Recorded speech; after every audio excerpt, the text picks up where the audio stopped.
Halo guys, balik lagi sama gue Iksan Zulfikar. Di video kali ini akan gue bahas iOS 18.2 beta 4 yang baru aja kemarin dini hari atau kemarin malam dirilis sama Apple. Kira-kira apa saja fitur baru, dan sekalian gue akan spill sedikit bocoran tanggal rilis resmi iOS 18.2 ini. Jadi gak usah berlama-lama lagi, simak video ini gak selesai, langsung aja check this out.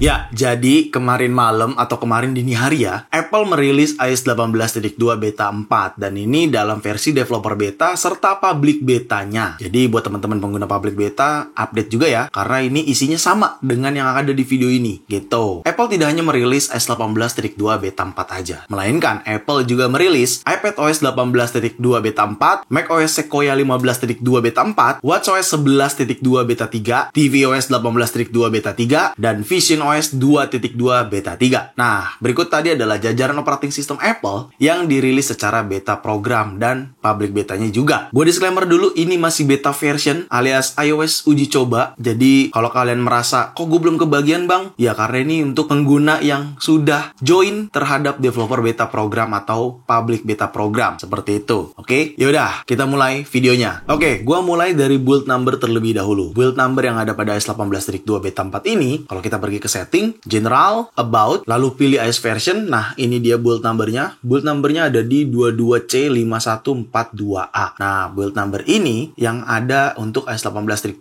beta 4. Oke, lalu untuk modem firmware-nya ada di 1.21.04. Oke, ini modem firmware yang ada di iOS 18.2 beta 4. Lalu untuk size update-nya, size update yang ada pada iOS 18.2 beta 4 di iPhone 16 Pro yang gua gunakan untuk beta version ini ada di 788,5 MB. Dan ini beda-beda ya size update-nya setiap perangkat iPhone yang kita gunakan. Kalau kalian menggunakan iPhone 11 atau iPhone 15 atau 15 Pro, itu pasti size-nya berbeda sama iPhone gua. Karena setiap iPhone berbeda-beda size update-nya. Seperti itu. Oke, ini cukup lumayan tambahan fiturnya, tapi memang nggak terlalu banyak, lebih ke peningkatan aja sih ya, karena ini udah beta 4 gitu. Gue mulai dari aplikasi email terlebih dahulu. Aplikasi email itu ada di redesign ikonnya. Icon yang seperti apa? Ini kan aplikasi email nih. Kalau gue buka, dia tuh lu perhatiin deh. Ini nih, icon-icon yang kayak gini nih, di redesign lebih rounded, lebih rapi ketimbang iOS 18.2 beta 3 gitu. Dan ini di redesign sama Apple. Icon-icon tersebut jadi lebih rounded, lu perhatiin tuh, lebih rounded dan lebih rapi aja.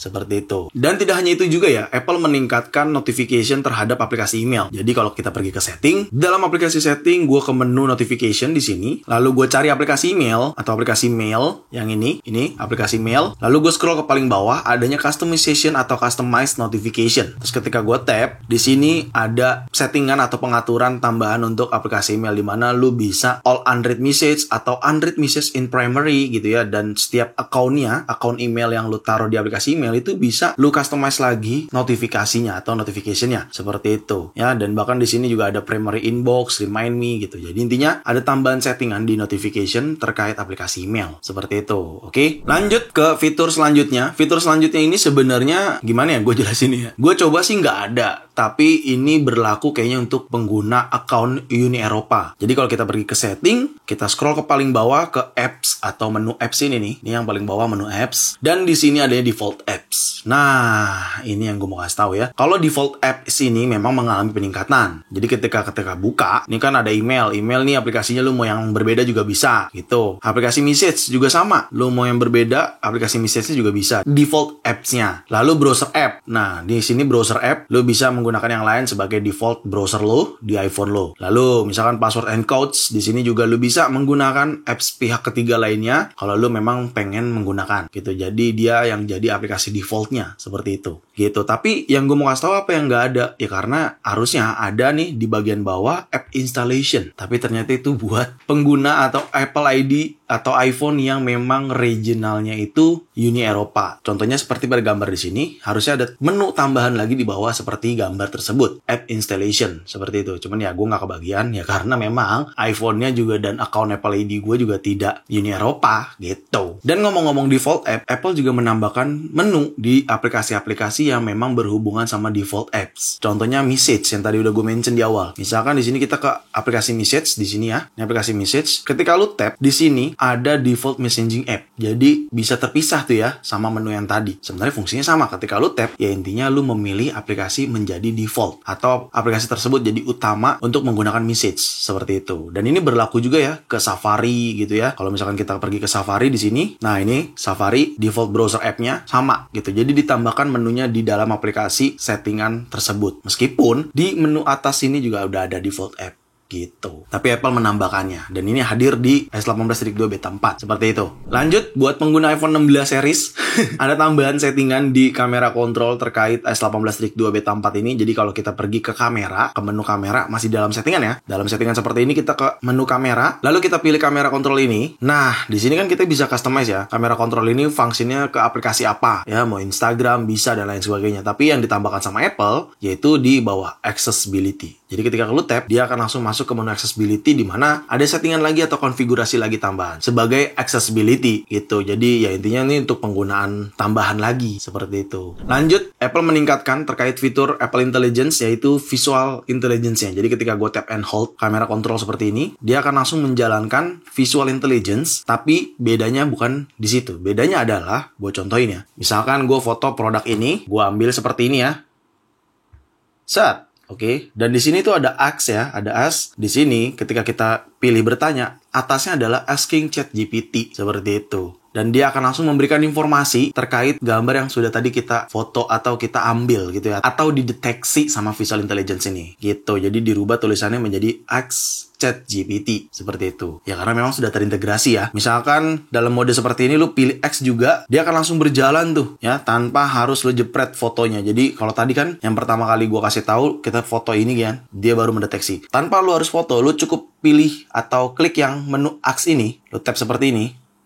Dia akan langsung mendeteksi dan langsung ada tulisan asking ChatGPT dan akan memberikan hasilnya seperti ini. Gitu. Dan ini juga sama berlaku terhadap fitur Apple Intelligence lainnya seperti Writing Tools dan lain sebagainya. Jadi kalau di Writing Tools, contohnya di dalam aplikasi Message, gue select all, terus gue pilih Writing Tools. Ketika kita pilih yang Compose, yang paling bawah Compose, nah di sini tuh Compose with ChatGPT. Gitu. Jadi intinya karena sudah terintegrasi sama ChatGPT, jadi dirubahlah beberapa tulisan-tulisan atau perintah-perintahnya. Namanya doang yang dirubah gitu. Fungsinya mah sama gitu. Jadi jangan sampai salah tanggap ya. Seperti itu. Oke. Lanjut, Apple juga meningkatkan fitur terkait Image Playground dan Gmoji. Yang paling berasa itu di Image Playground ya. Jadi sebenarnya ada satu sampel, misalkan gue sampelnya di mana ya? Di cancel dulu. Nah, ini adalah hasil yang sebenarnya foto aslinya atau pada saat gue tag foto langsung, dia itu tidak menggunakan hijab, tapi menggunakan jaket aja. Cuman Apple langsung mendeteksinya kalau ini berhijab. Seperti itu. Ini cukup baik banget ya peningkatannya. Nih gue contohin. Misalkan gue pilih edit ya. Harusnya sih masih ada data footage. Nah, lo bisa perhatiin nih.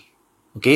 Di sini, ini tuh tidak menggunakan hijab, melainkan menggunakan jaket seperti biasa gitu ya. Lu bisa perhatiin sendiri nih, lu lihat. Oke. Dan Apple mendeteksinya sebagai penggunaan hijab. Ini nice banget. Jadi, gue juga cukup happy dengan peningkatan-peningkatan ini. Dan ya, bikin kita jadi lebih mudah gitu membuat karakter atau image di dalam aplikasi Image Playground ini. Dan tentunya ada peningkatan-peningkatan lainnya ya. Selain Image Playground, seperti Genmoji juga ditingkatkan juga sama Apple. Gitu. Meskipun fitur tersebut under Apple Intelligence atau di bawah naungan Apple Intelligence. Jadi nggak semua bisa menggunakan. Begitu.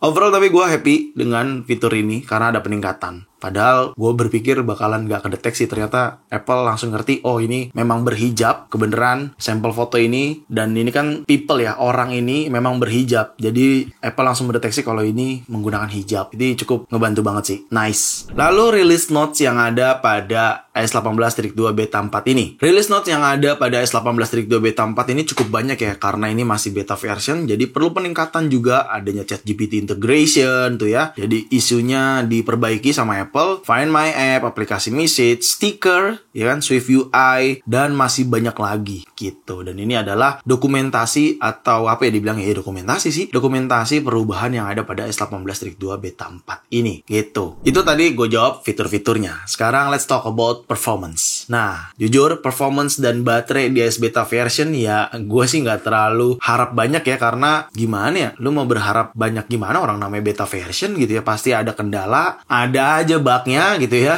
Memang tidak disarankan untuk digunakan daily gitu ya. Kalau kalian tetap ingin menggunakan daily ya resiko ditanggung sendiri gitu ya kan. Tapi overall sejauh ini performance baik-baik aja untuk iPhone 16 Pro gua menggunakan S18-2 beta 4. Cuman rasanya nggak afdol nih cuy kalau kita nggak benchmark sekalian S18-2 ini yang beta 4 menggunakan aplikasi Geekbench. Oke, di sini lu bisa perhatiin S18-2 ya, udah. Dan ini detail spesifikasinya. Kita langsung aja benchmark ya. CPU benchmark dan run CPU benchmarknya. Sedang proses benchmark, kita tunggu terlebih dahulu. Ya, udah selesai benchmarknya. Untuk skornya di single score terlebih dahulu ya, 3475 dan multicore-nya di 8623. Ini menggunakan S18-2 beta 4. Ya, meskipun besar angkanya, tapi menurut gua ini cuma sekedar angka aja lah ya. Yang penting pada saat kita menggunakan S18-2, apalagi pas resminya nanti, semoga baik-baik aja di seluruh pengguna iPhone. Gak cuma iPhone gua aja, tapi di iPhone kalian juga gitu. Tapi memang secara performance sejauh ini baik-baik aja untuk S18-2 beta 4. Ya, mungkin karena gua udah memaklumi ya, namanya beta version tuh pasti seperti itu gitu. Dan ini juga berkesinambungan sama baterai yang ada pada S18-2 beta 4. Gua pun sama, gua tidak terlalu memikirkan karena memang ini beta version dan tidak dianjurkan, mau lu public beta atau developer beta itu memang tidak disarankan untuk digunakan daily driver gitu. Meskipun public beta untuk pengguna public tapi masih beta version, cuman tetap aja cuy ada kendalanya orang beta version gitu. Dan kalau kita cek ke battery health di sini bagian setting, terus kita ke baterai, aktivitas baterainya dulu ya. Emang jarang gue pakai juga sih HP-nya. Jadi gue juga nggak terlalu gimana-gimana gitu karena gue udah sadar beta version tuh pasti seperti itu. Kecuali nanti pada saat resminya dirilis harusnya ada penilaian-penilaiannya lah ya. Cuman sejauh ini untuk baterai memang masih aman-aman aja, dan untuk baterai health-nya di sini masih 100%, dimana cycle count-nya di 32. Oke, gitu. Ya, jadi buat teman-teman pengguna beta version gak usah dipusingin performance atau baterai, memang harus terima risikonya. Namanya juga tahap uji coba atau AS versi uji coba gitu ya. Dan sebelum gua kirim videonya, gua mau bocorin sedikit nih, tanggal kapan sih resmi rilisnya S18-2 ini. Nah, karena ini udah beta 4, kalau kita cek kalender dulu ya, kita cek kalender. Ini kan udah beta 4 nih. Nah, kemungkinan minggu depan RC rilisnya nih, atau RC-nya yang dirilis, atau bisa dikatakan rilis kandidat. Itu kemungkinan di tanggal 26 atau 27 untuk versi RC-nya. Tapi untuk rilis resminya, prediksi gua, ini gue bocorin sedikit ya, hitungan gua berarti 1 minggu ke depan setelah RC dirilis. Kalau misalkan RC dirilisnya tanggal 26 dini hari, berarti antara tanggal 2 atau tanggal 3 dirilis. Tanggal 2 atau tanggal 3 Desember dirilisnya S18-2. Kemungkinan seperti itu prediksi gue. Kalau memang RC version minggu depan dirilis. Karena saat ini kan masih tanggal 21 ya. Berarti kalau video ini tayang di tanggal 22 gitu. Jadi RC version harusnya di tanggal 26 atau tanggal 27. Nah setelah itu 1 minggu ke depan versi resminya dirilis. Berarti prediksi gue antara tanggal 2 dan tanggal 3. Kayak gitu. Bulannya bulan Desember. Tanggal 2, tanggal 3 Desember. Itu masih prediksi gue. Tapi menurut gue bocorannya seperti itu ya. Untuk rilis resmi S18-2-nya. Seperti itu. Oke? Ya itu tadi fitur-fitur yang dihadirkan di S18-2 beta 4, dan gue juga udah kasih tahu peningkatannya apa aja, serta gue juga udah kasih tahu juga bocoran sedikit tanggal resmi rilisnya. Jadi gue rasa cukup video kali ini, semoga sangat bermanfaat buat teman-teman semua. Jangan lupa untuk like video ini, share video ini ke sosial media kalian, ke grup WhatsApp, ke grup TikTok, ke grup apapun. Kalian share aja sebanyak-banyaknya, dan pastikan kalian mendukung channel ini dengan cara mensubscribe channel ini. So, see you next video. Bye-bye.